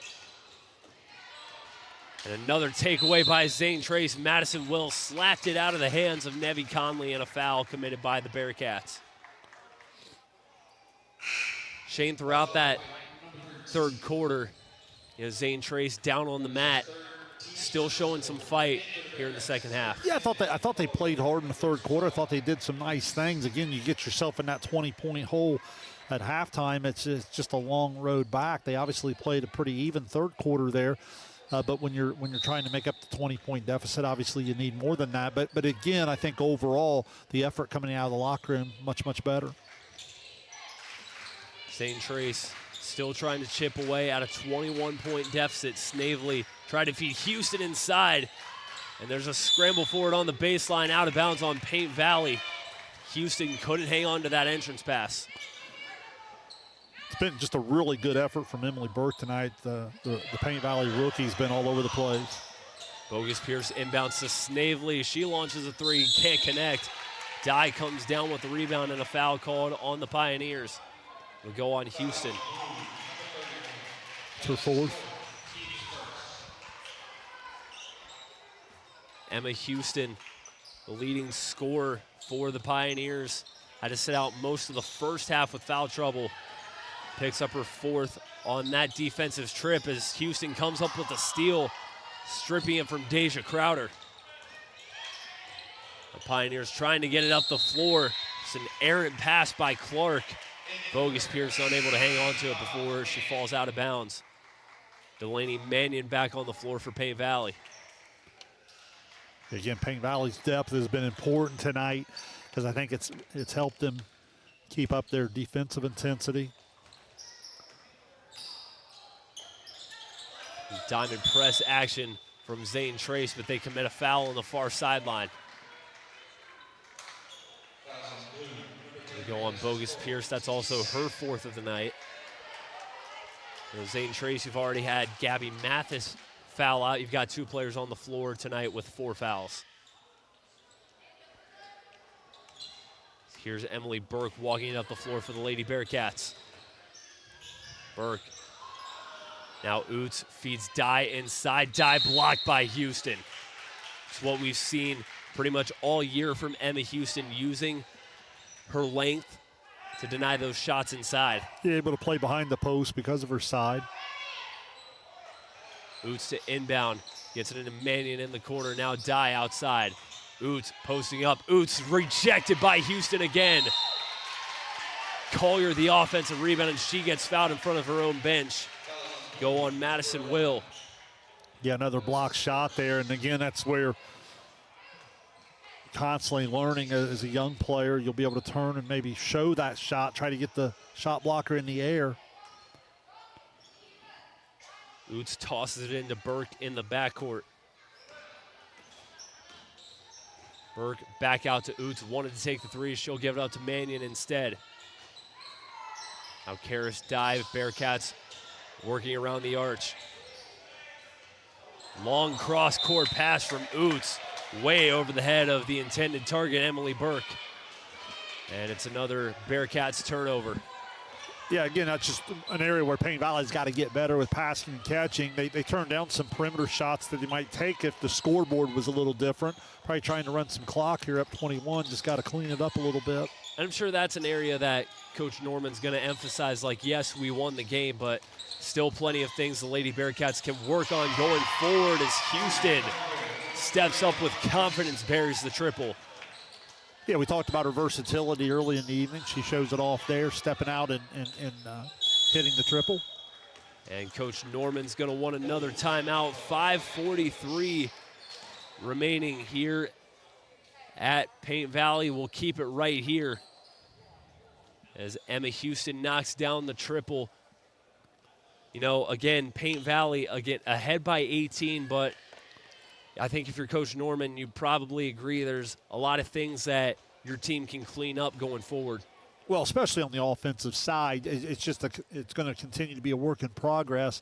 And a lot of times it's just simplifying the passing and catching. If you clean that up just a little bit, it's been proven that you have 8 or 9 kids that you're running out there every night that are more than capable of scoring at the varsity level.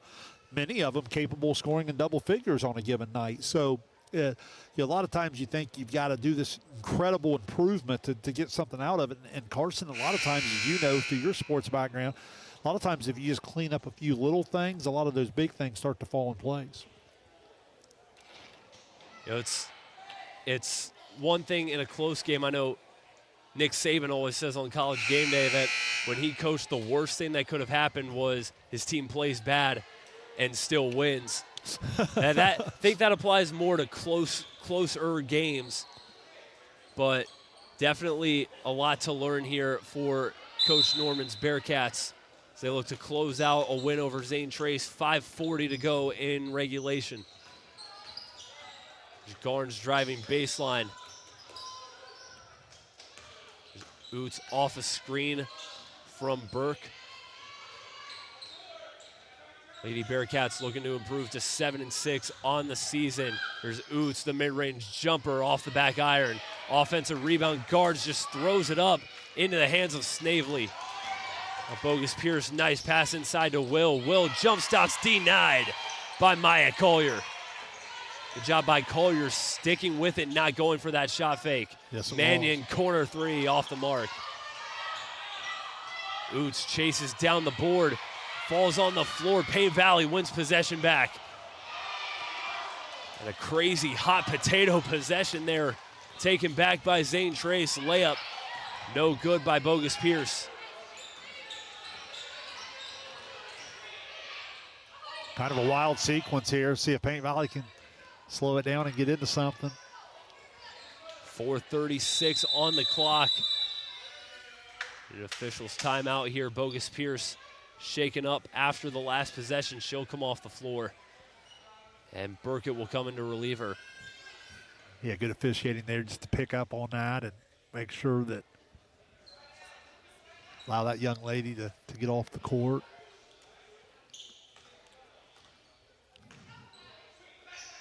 Paint Valley back in the half-court offense. Mannion out of the trap in the corner. Tried to feed Collier high post, taken away by the Pioneers. Houston down the floor. Out to Clark, far side wing. Will in the corner. Houston posting up. Houston through the double team, too strong. Offensive rebound to the Pioneers. Snavely, the runner, blocked, but a foul. Yeah, not a bad job on the post defense originally from Paint Valley. They're still able to get into Houston. You'd like to get all the way in front, not let that pass go directly in, but the help rotate over well, and then Zane Trace sharing the basketball, able to eventually draw the foul. Snavely at the line, knocks down her first. Karis Dye will re-enter for Paint Valley. Snavely again with Zane Trace's only field goal in the first half. 5'6" senior had a season high 14 points in that overtime win against River Valley. Splits the difference at the line on that trip. Dye gets it across half court to Burke. Now Mannion, corner three. Off the back of the rim, Houston the rebound, and she pushes up the floor for the Pioneers. Burke comes in from behind and knocks it away. Emily Burke, the grand theft. Yeah, we've been talking about it all night. Her energy level's just been off the charts. Another example where she simply just plays harder and goes and gets it. Garnes near side corner out to Dye. Dye launches a triple off the front of the rim. Burke the offensive rebound. Dye over to Burke. Now Garnes in the corner. Garnes, the sophomore, comes out of the trap, dishes it back to Burke. Paint Valley trying to grind out the rest of this clock, get back over 500 on the season. Move to 5-1 here at home. There's Collier underneath, falling away and hits it. Maya Collier in the post against the 6'3" Emma Houston. Wins that battle. Yeah, nice possession for Paint Valley, be able to run some clock and then get a good post feed and a good look. Houston connects on the mid-range jumper to answer. It's a nice second half from Emma Houston after she wasn't able to play much in the first. Has all 5 of her points here in the fourth quarter. Burke out to Garnes. Now Mannion, corner 3. She draws the foul. And it'll be 3 free throws awaiting Delaney Mannion. Again, we talk about the mix of the old and the young with Paint Valley. Mannion, the senior, just so steady. Gives them a floor spacer because of her ability to shoot the 3. Then really turned into a nice defender as she's moved throughout her career. And just a real steady presence and kind of a great leader for some of these younger Lady Bearcats. Mannion 0 for 2 out of 3 free throws on that trip. The freshman Oots back on the floor. Paint Valley will be back in action Thursday night. They travel to Southeastern as Mannion goes 1 for 3 on that trip. 34-16 Lady Bearcats. As Will picks up her dribble, finds a cutting Carly Clark. Clark high off the glass, draws the foul.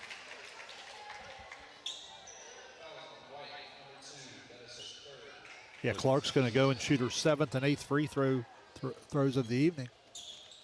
It's Dye committing the foul, her 3rd.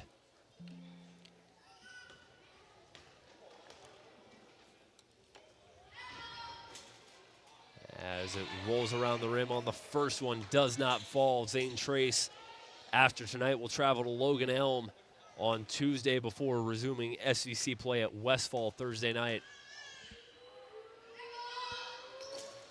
Second shot good from Clark, and a timeout called by Coach Singer with 2:20 remaining in this game. We'll take it with them. 34-17 Bearcats. You're watching the Kingston National Bank SVC Game of the Week on Southern Ohio Sports Authority, presented by Ohio Health. At Chillicothe Comfort Heating and Air, your comfort is our priority year-round. Whether it's blazing hot or freezing cold, we've got your back with fast, reliable service you can trust. Locally owned, honest, and done right the first time. We have financing options available for every budget as well as 60 months 0% interest. Call us today and feel the difference that comfort makes.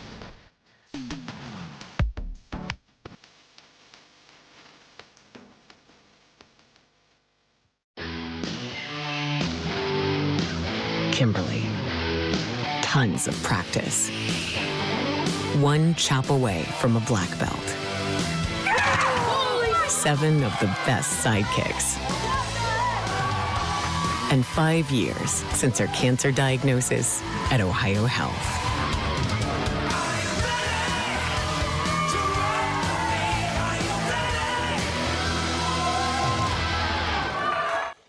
Two minutes and 20 seconds remain here in our Kingston National Bank SVC Game of the Week as the Paint Valley Lady Bearcats 2:20 away from improving to 7-6 overall, 5-1 at home.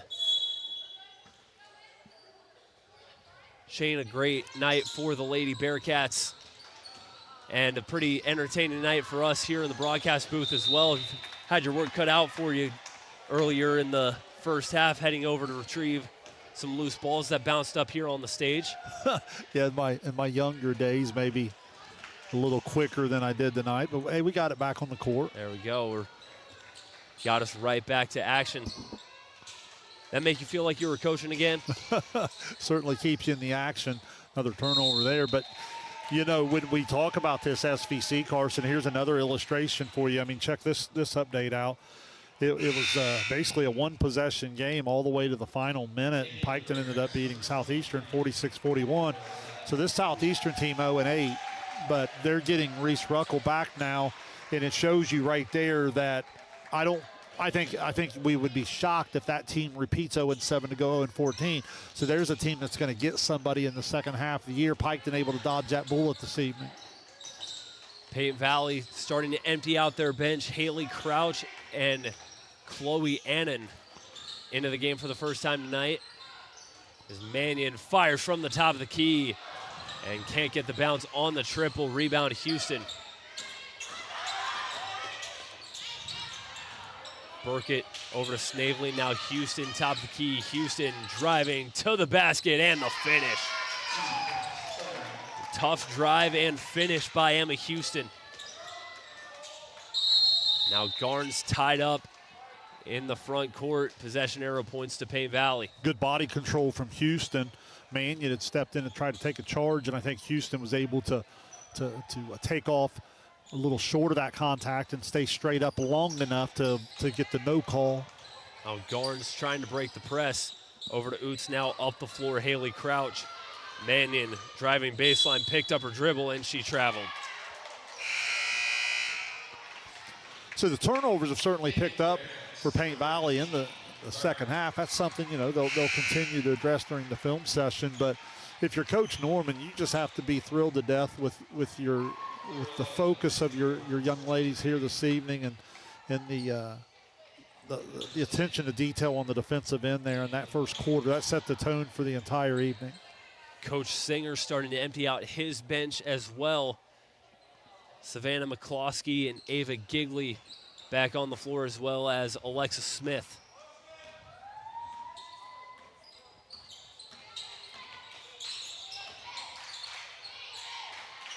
One minute to go here in Bainbridge as Zane Trace looking to salvage every last second. Maylee Jenkins also onto the floor for Zane Trace. Gets it into Gigley outside. Alexis Smith posting up, fires it off the glass, can't finish. And rebound taken by Gigley.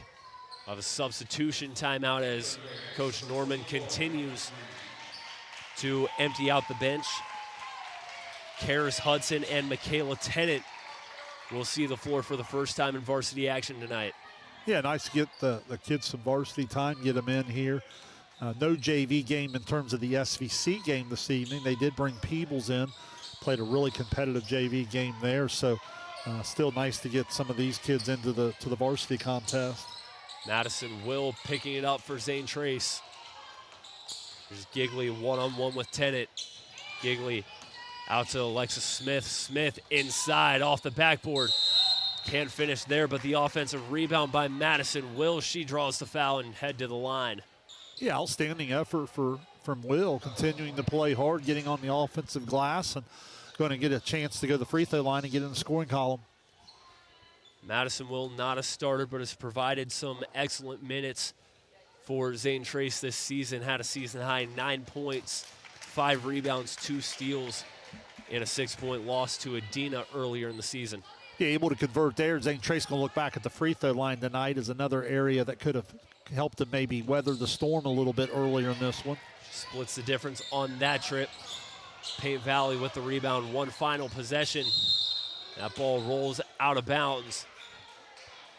It'll head back to the Pioneers. Yeah, Chloe Annan just lost control over there. Good hustle trying to go after it. Final seconds. Will heaves it up from half court, and it won't go. Final buzzer sounds from the Donald Jigger Anderson Gymnasium. Your final score, 34-20. Payne Valley over Zane Trace. The Lady Bearcats improved to 7-6 overall, and even their record at 4-4 in SVC play, 5-1 at home. All about the defense from the word go tonight. The Payne Valley Lady Bearcats were locked in on that defensive end.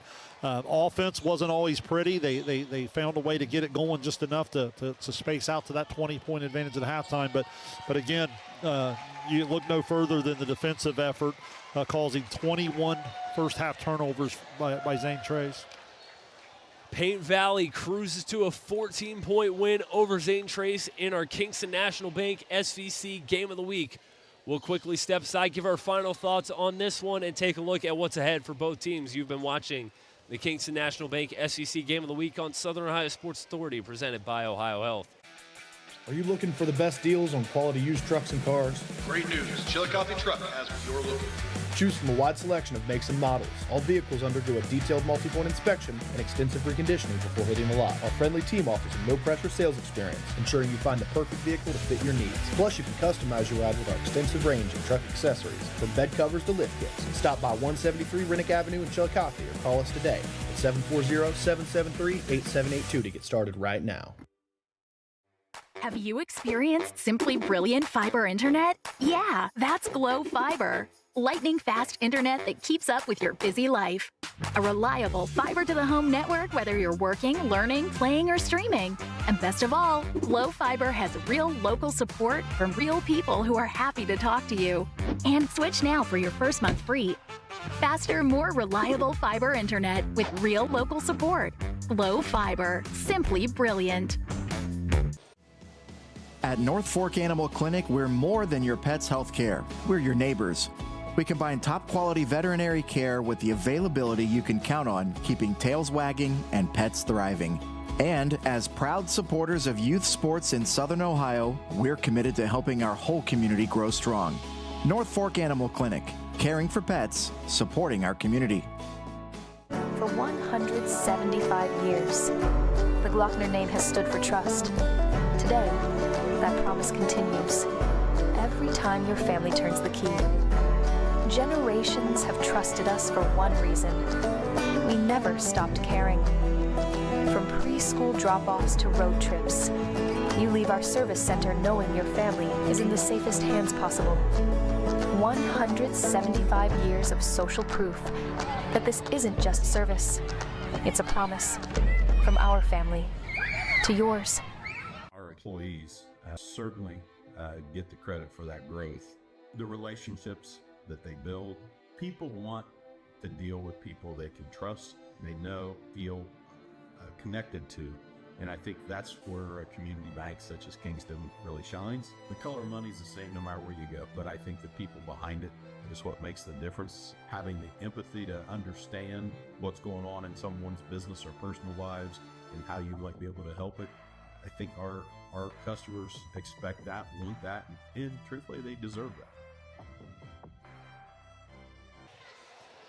We welcome you back to the Donald Jigger Anderson Gymnasium here at Paint Valley High School, where the Paint Valley Lady Bearcats come out on top 34-20 over Zane Trace. The Lady Bearcats move to 7-6 overall, 4-4 in the SEC, 5-1 on their home floor. It was all Bearcats from start to finish.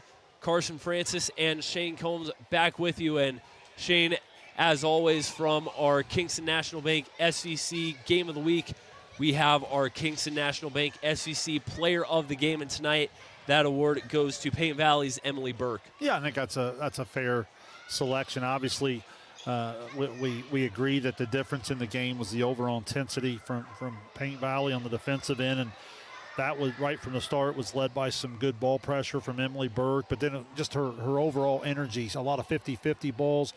She was quick to the ball in terms of some long rebounds, great hustle even when she made a couple mistakes getting back and winning the ball right back, and ended up with unofficially 9 points, 3 of 4 from the line. But yeah, just getting a lot better every time I watch her play, and just a little bit more confident as a ball handler. And remember, we talked about the team that we thought could handle the basketball the best tonight was going to come out in front, and I think that's more than a fair selection there, highlighting the freshman Emily Burke. And top to bottom, Paint Valley just played with a lot of intensity on the defensive side of the ball. You know, you hold the other team to 20 points. You'll take that any given night of the week, but Whitney Oots had a great game defensively. I talked about this in the first half, during halftime, but a lot of the players that Paint Valley brought off the bench, Izzy Garnes, Maya Collier, Deja Crowder, had some great defensive plays, which led them to some opportunities on the other end as well. Yeah, no question about it. And I thought the defensive intensity early is a factor because it allows you to play out in front. And I think when you're able to get off to that good start, especially when you're dealing with a younger team and you're trying to take that next step, as you highlighted really well in your pregame notes. Being able to play out in front and getting contributions from a lot of people, allow your kids to settle in. And I look down the scoring column. I mean, listen to this balance here. We already highlighted Burke with a this is unofficial, of course. Unofficially, I had her team high with 9, had Whitney Oots with 7, had Dye with 6, but then so many other people in the scoring column. Crowder with 2, Garnes with 2, Collier with 4, and then Mannion with 4, and then even beyond the scoring, you get some nice minutes from Nevi Conley. Izzy Garnes that we highlighted with the 2 points there. I thought she was terrific defensively when she was coming in and giving some minutes. So, yeah, up and down the lineup, I just thought there was a lot of contributions, a lot of winning plays, and Coach Norman's got to be happy with the overall effort. And looking at Zane Trace, who falls to 4-9 overall, 2-6 in SVC play. A lot to learn from this one, a lot to build off of going forward.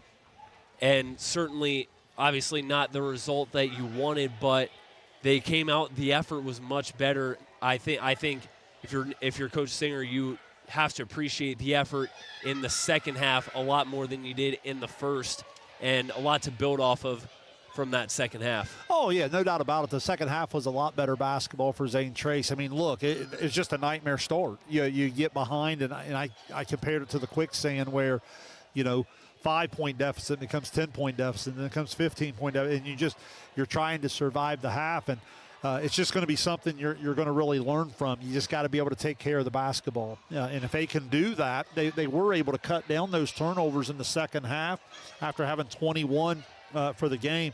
They didn't even have half of that in the second half.